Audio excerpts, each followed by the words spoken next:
Guys, gawa po siya sa pinagbabala ng stitch yung sa headband po bagay siya yung gini-stitch. Tapos pag badbad ko po, kulot po siya ngayon. May naisip po ako ng prank na gawin siyang pancit canton.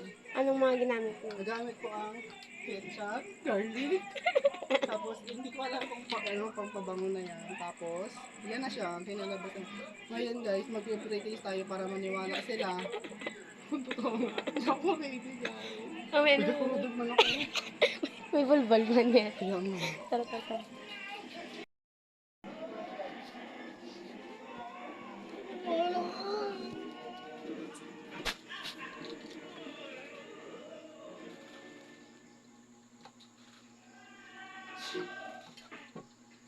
Ay, matuloy na. Wait lang, kala ko basa.